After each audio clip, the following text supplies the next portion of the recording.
Hello dear, welcome to all of you. आज हम eighth Hindi medium के टेक्स्ट बुक का अध्ययन करेंगे, इंग्लिश सब्जेक्ट का। इसमें आज हम देखेंगे फर्स्ट चैप्टर के बारे में। उससे पहले हम आपको बता दें, यहाँ पे जैसा कि लिखा गया है इंट्रोडक्टरी एक्टिविटीज। तो इंट्रोडक्टरी एक्टिविटीज क्या होता है, उनमें उसके अंतर्गत हमें आपको लर्न करना है कॉन्ट्रैक्टेड फॉर्म्स को। कॉन्ट्रैक्टेड फॉर्म जिसको कि आप ऑलरेडी सुन चुके होंगे, शॉर्ट फॉर्म जिसको हम बोलते हैं। ओके, यहाँ पे आप देखिए जैसा कि दिया गया है फुल फॉर्म और यहाँ पे दिया गया है कॉन्ट्रैक्टेड फॉर्म। ओके, तो फुल फॉर्म सब यहाँ पे दिया गया है और उसका कॉन्ट्रैक्टेड फॉर्म दिया गया है। इसको केवल आपको रीड करना है। रीड करने के बाद बाकी इनमें आपको क्या करना है, फिल करना है। ओके, अब जो फिल करना है वो मैं आपको बता दे रहा हूँ। पहले में आपको क्या लिखना है, लेट अस। क्या लिखना है, लेट अस। दूसरे में आपको क्या करना है, shall not. Shall not. Okay, in third they have को क्या लिखना है,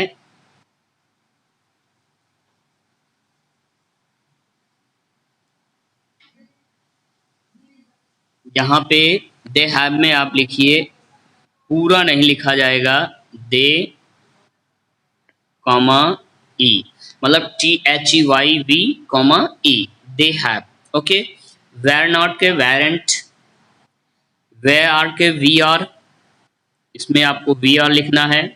नेक्स्ट में कांट लिखना है। नेक्स्ट में वैस लिखना है। इसमें वेयर आर लिखना है। इसमें देयर इज लिखना है। 1.1 B the best. Warming up में देखिए चिट चैट कॉलम बना है।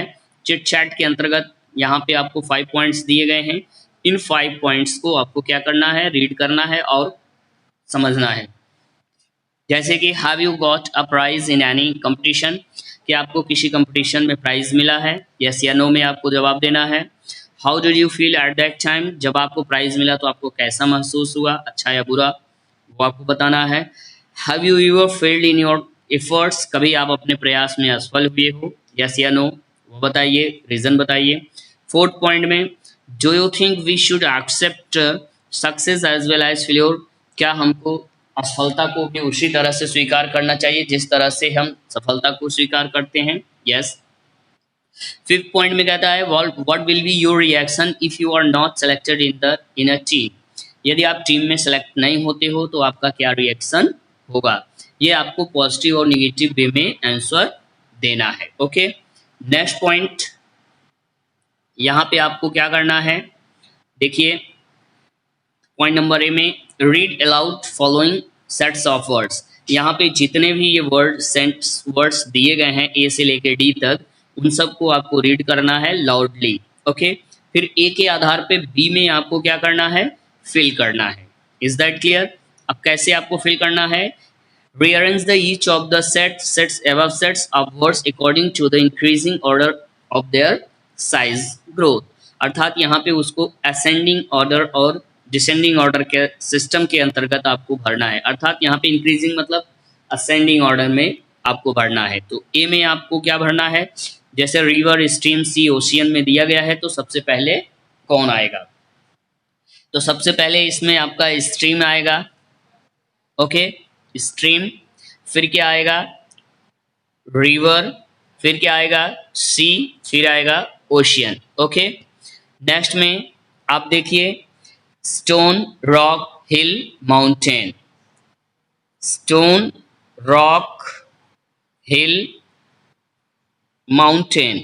ओके, नेक्स्ट में आप देखिए सैपलिंग, सबसे पहले सीड आएगा, फिर सैपलिंग आएगा, फिर प्लांट आएगा, फिर ट्री आएगा।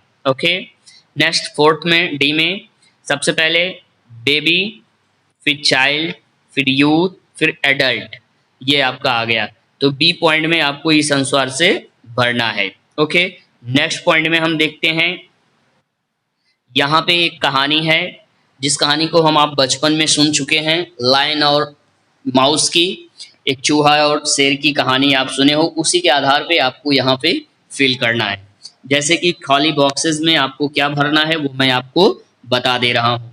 तो सबसे पहले वाले में आपको भरना है फॉरेस्ट, ओके। नेक्स्ट में आपको भरना है एंग्री, क्या है, एंग्रीली, ओके। नेक्स्ट आपका भरना है किल, क्या है, किल। नेक्स्ट में आपको भरना है माउस, क्या, माउस, ओके। नेक्स्ट पॉइंट में आपको भरना है हेल्प, किधर है हेल्प, फर्स्ट में। नेक्स्ट आपको भरना है लॉफ्ट, लास्ट में। उसके बाद भरना है कॉट, ये है कॉट। नेक्स्ट में भरना है आपको रोड, दहाड़ना, ओके। नेक्स्ट में आपको भरना है हर्ड, यहाँ पे है। And next one is chewed, chewed किधर है, ये है च्यूड, आप भरो। और लास्ट में आपको भरना है, जो कि यहाँ पे आपको भरना है लास्ट में, आपका जो बच रहा है वो कौन सा पॉइंट बच रहा है, फ्री, ये आपको भरना है, ओके। आशा करते हैं ये पॉइंट आपकी समझ में द बेस्ट आ गया हो, सबसे अच्छा होना, क्या। अब यहाँ पे if you can not be a pine on the top of the हिल, यदि आप, क्या है कि किसी ऊंची चोटी के पाइन ट्री नहीं बन सकते हो, तो आपको क्या बनना है, be a scrub, be a scrub in the valley, किसी घाटी के आप क्या बन जाओ, झाड़ी बन जाओ या छोटा पौधा बन जाओ। जैसा कि आप यहाँ पे देख रहे हो पॉइंट में दिया गया है स्क्रब, स्क्रब मतलब होता है an area covered with small दो प्लांट्स, ओके। तो मतलब अगर आप किसी ऊंची पहाड़ी या के पाइन ट्री नहीं बन सकते हो, तो आप किसी घाटी के क्या बन जाओ, झाड़ी बन जाओ, ओके।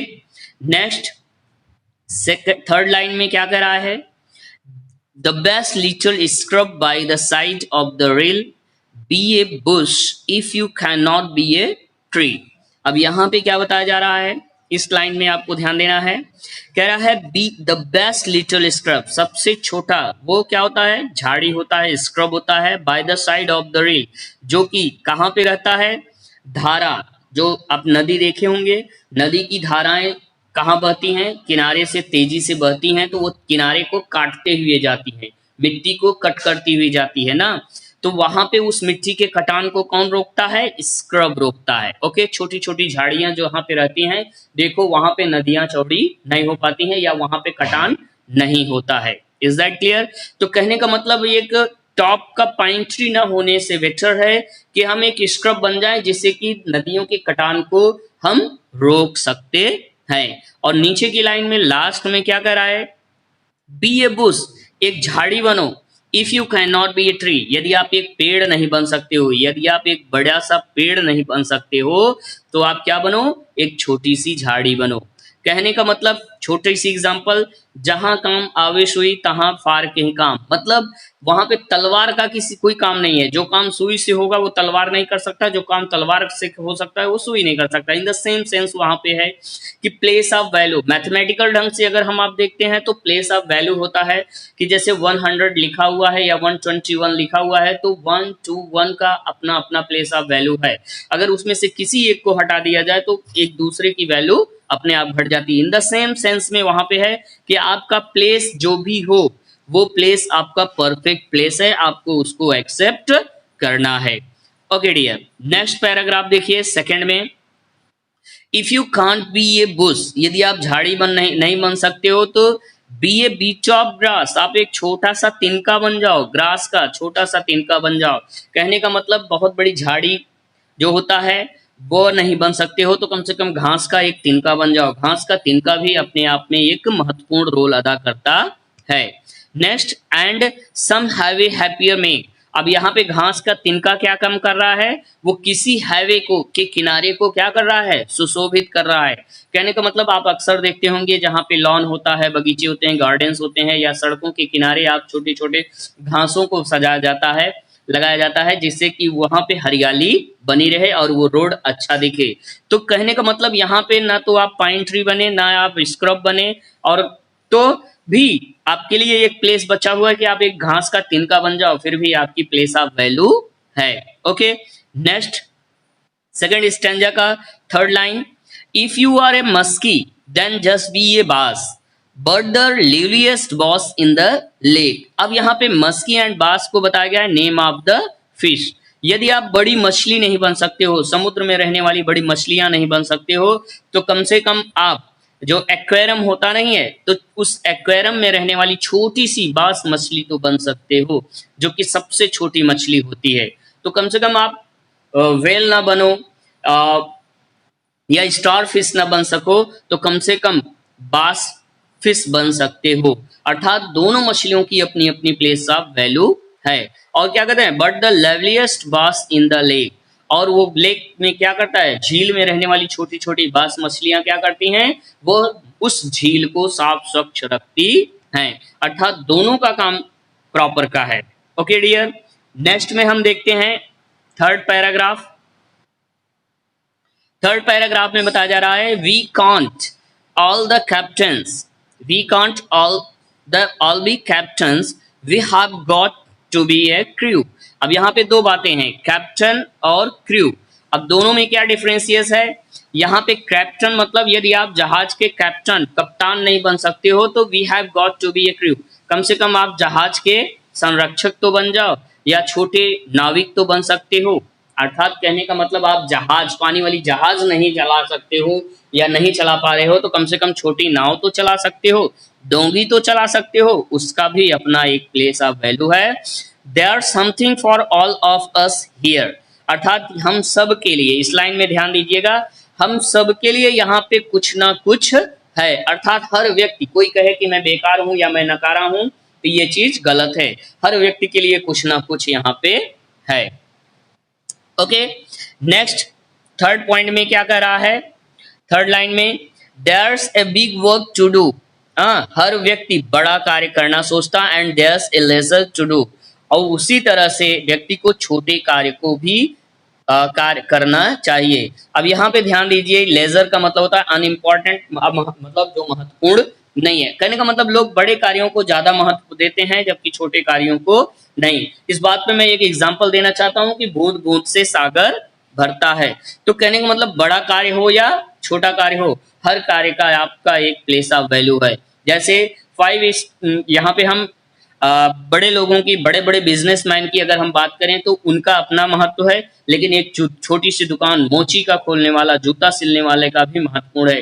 यानी एक बड़ा बिजनेसमैन जूता नहीं सिलेगा, अगर उसका जूता फट गया तो उसका जूता केवल छोटा आदमी अर्थात मोची ही सिलेगा। तो दोनों का अपना अपना महत्व है। And the task you must do is the near, और हमेशा क्या करना है कि जो भी आपका टास्क हो, जो भी आपका एम हो, कार्य हो, उसको आप नजदीकियों में समझते हुए आपको उस कार्य को कंप्लीट करना है। लास्ट स्टैंजा में आप देखिए, if you can't B a highway, यदि आप बहुत बड़ी सड़क नहीं बन सकते हो, हाईवे नहीं बन सकते हो, यानी नेशनल हाईवे नहीं बन सकते हो, then just be a trial, तो आप कम से कम गली ही बन जाओ। ट्रायल मतलब होता है नैरो पाथ, मतलब गली, कम से कम आप छोटी गली ही बन जाओ। ओके, तो दोनों का महत्वपूर्ण है स्थान है। तो जैसे हम हाईवे पकड़ते हैं तो हमें लंबा रूट सफर करना होता है, लेकिन हम गलियों के माध्यम से छोटे छोटे बड़े से रास्ते को हम छोटे में कम कन्वर्ट करके निकल लेते हैं। थर्ड सेकंड लाइन में देखिए, if you can't be the sun be a star, यदि आप सूरज नहीं बन सकते हो तो कम से कम तारा ही बनो। Next, it isn't bye size that you win और यू फेल, कुछ लोगों को होता है कि मैं छोटा हूं, मैं बड़ा हूं, तो उस चीज के अहम में आ जाते हैं या उस चीज का उनको एक सफोकेशन होता है। तो ऐसी कोई बात नहीं होती है डियर। अर्थात कहने का मतलब यहाँ पे है कि यदि आपका आकार छोटा है या बड़ा है उसका कोई मायने नहीं होता है कि कोई व्यक्ति आकार के माध्यम से जीतता है या असफल होता है, ऐसा नहीं होता है। ओके, थर्ड लाइन में, isn't by size that you win or you fail। Okay, अब लास्ट लाइन में आपको ध्यान देना है जो कि बहुत ही इंपॉर्टेंट है, be the best of whatever you are, यानी आप जो कुछ भी हो बहुत बढ़िया हो, सबसे अच्छे हो। अर्थात लास्ट लाइन के माध्यम से कवि हम सबको ये बताना चाहता है कि हर व्यक्ति जो भी है उसका अपना एक महत्व है। अगर हम दूसरे की प्लेस पे जाने की कोशिश करते हैं या सोचते हैं और हम अपने को नीचा दिखाते हैं तो ये सबसे बड़ी गलत बात है। ओके डियर, आशा करते हैं कि ये पॉइंट आपकी समझ में आया होगा। इंग्लिश वर्कशॉप में हम देखते हैं क्या बताया जा रहा है। Read the words names given below, put the big size bigger ones in the big circle and the smaller ones in the small circle. अर्थात आपको स्मॉल और बिग को फाइंड आउट करना है, स्मॉल को स्मॉल में लिखना है, बिग को बिग में लिखना है। तो मैं आपको यहाँ पे बता दूं, केवल मैं आपको दोनों तरफ बताता चल रहा हूं कौन किस में भरा जाएगा। सबसे पहले मस्की आपको भरना है, किसमें? मस्की आपको भरना है कौन से साइज में आता है? बिग साइज में। ओके, ट्री बिग साइज में आता है। हाईवे, हाईवे किधर है? हाईवे, हाईवे में आपको किस में आता है? बिग साइज में। स्क्रब, स्क्रब जो होता है वो बिग साइज में आता है। एंड लास्ट वन इज सन। ये जितना मैं टिक मार्क किया हूं ये सब बिग साइज में आएंगे, बाकी जो बचे हुए हैं आपके वो स्मॉल साइज में आपको फिल करना है। Okay, come to the next point. Next point में बताया जा रहा है, सेकंड में देखिए कि from groups of 4 read each stanza in the poem turn by turn. कहने का मतलब एक ग्रुपिंग बनाना है बच्चों आपको और उसमें स्टैंजा को बराबर पढ़ना है, मतलब बारी बारी सबको रीड करना है। थर्ड पॉइंट में हम देखते हैं क्या बताया जा रहा है। Find and right the pairs of rhyming words from the poem. Poem में 4 स्टैंजा है, 4 स्टैंजा के राइमिंग वर्ड्स कौन कौन से हैं मैं बता रहा हूं, उसको आप भर लीजिए। ए पॉइंट में आप फिल करिए हिल, रिल, बी, ट्री। ओके, भर लिए। नेक्स्ट बी पॉइंट में आप देखिए सेकेंड स्टैंजा से है, उसमें है ग्रास, बास, में, lake. Okay, now C point में देखिए थर्ड स्टैंजा से हियर, नियर। ओके, लास्ट में एक और पॉइंट उसमें बचता है, केवल थर्ड में एक ही पॉइंट है हियर और नियर। लास्ट का फोर्थ में डी में आप देखिए, डी में आपको भरना है ट्रायल, फेल और स्टार, आर, स्टार, आर। ये आपके राइमिंग वर्ड्स हैं जो कि चारों स्टैंजा से मैंने आपको बता दिया है। नेक्स्ट पॉइंट हम देखते हैं फोर्थ। फोर्थ में आपको क्या करना है, यहाँ पे कुछ अधूरे लाइन हैं उनको आपको पूरा करना है। जैसे कि फर्स्ट को कंप्लीट किया गया है, कह रहा है कि if you can't be a pine be a scrub, poem से आपको मिलेगा जैसा कि मैंने आपको अभी पढ़ाया। तो यहाँ पे क्या है, यदि आप पाइन ट्री नहीं बन सकते हो तो स्क्रब बनो। उसी तरह से सेकंड में कह रहा है, देखिए सेकंड लाइन में क्या कह रहा है, if you can't be a tree, यदि आप पेड़ नहीं बन सकते हो तो बी ए बुश, आपको भरना है क्या वहां पे, बी ए बुश, झाड़ी बनो। थर्ड में आप देखिए कह रहा है बी ए बास, यदि आप बास मतलब बास बनना है, छोटी मछली बनना है, तो बड़ी मछली के लिए क्या था, मस्की आया हुआ था। If you can't be a muskie, तो आपको क्या लिखना है, if you can't be a muskie be a bass. Next fourth point में आपको लिखना है if you can't be a captain, यदि आप कैप्टन नहीं बन सकते हो तो आपको क्या बनना है, बोलिए, बी ए क्रू। अब यहाँ पे आप छोटे से नाविक बन सकते हो। फिफ्थ में आपको भरना है be a trial, be a trial के पहले आपको भरना है कि if you can't be a highway, यदि आप बड़ी सड़क या हाईवे नहीं बन सकते हो तो बी ए ट्रायल बन जाओ, छोटी गली बन जाओ। नेक्स्ट फिर 6 लास्ट पॉइंट में कह रहा है if you can't be the sun, यदि आप सूरज नहीं बन सकते हो तो बी ए स्टार, तारे बन जाओ। तो ऑलरेडी आप फिल कर चुके होंगे। चलिए देखते हैं इसके नेक्स्ट पॉइंट को। फिफ्थ पॉइंट में क्या बताया जा रहा है, फिफ्थ पॉइंट में देखिए write whether the following are true और फॉल्स। यहाँ पे जो पॉइंट्स दिया गया है वो सही है या गलत। क्या कर रहा है, all must be the captains of the team, मतलब सभी लोगों को टीम का कैप्टन बनाया जा सकता है या सब बन सकते हैं, ऐसा हो सकता है, नो, फॉल्स है। ओके, नेक्स्ट में आपको भरना है, सेकंड में आपको, फर्स्ट में फॉल्स, सेकंड में आपको भरना है ट्रू, और नेक्स्ट वन में आपको भरना है फॉल्स, फोर्थ में आपको भरना है फॉल्स, फिफ्थ में आपको भरना है ट्रू, सिक्स में आपको भरना है ट्रू। सिक्स पॉइंट में देखते हैं, 6 point, right an appreciation of the poem with the help of the points given below. अर्थात यहाँ पे 1 to 7 पॉइंट्स दिए गए हैं। 7 पॉइंट्स में आपको क्या भरना है वो मैं आपको बता दे रहा हूँ। ये पोएम का क्या है, एक सेंट्रल आइडिया जो लिखने के लिए आता है या पोएटिक डिवाइस लिखने के लिए आता है, वो पॉइंट दिया गया है। ओके, तो वहां पे पहले पॉइंट में आप देखिए क्या भरा जाएगा। जो भरा जाएगा वो मैं आपको बताते चल रहा हूँ। पोएम का टाइटल देना है, अर्थात पोएम का नाम। पोएम का नाम क्या है, बी द बेस्ट। आपको यहाँ भरना है बी द बेस्ट। सेकेंड में आपका देखिए पोएम रिटन बाय, पोएम को लिखा कौन है, राइटर का नाम देना है। राइटर का नाम क्या है, यहाँ आपको फिल करना है डगलस डगलस मालोच।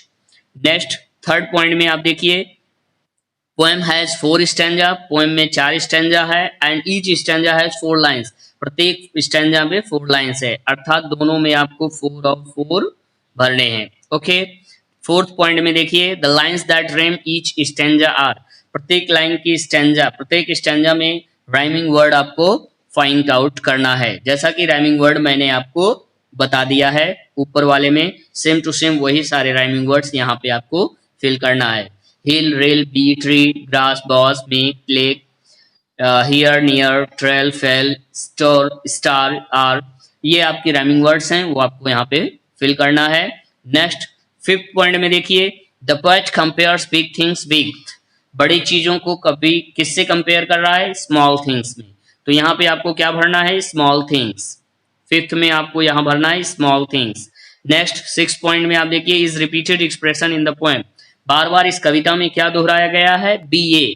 क्या दोहराया गया है, बी ए। आप कविता को पढ़िए तो be a tree, be a scrub, be a so and so, इस तरह से लाइन आपको बताया गया है, तो आपको यहाँ भरना है be A.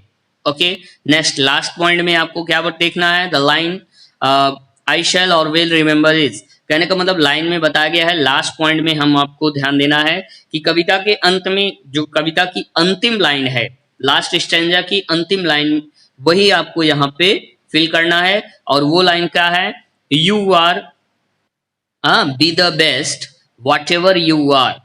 Okay, be the best whatever you are, आपको यहाँ पे भरना है be the best whatever you are, कहने का मतलब आप जो भी हो बहुत अच्छे हो, अर्थात आपका प्लेस जो भी है वो बहुत अच्छा प्लेस है, उसको सही ढंग से आप निर्वहन करो।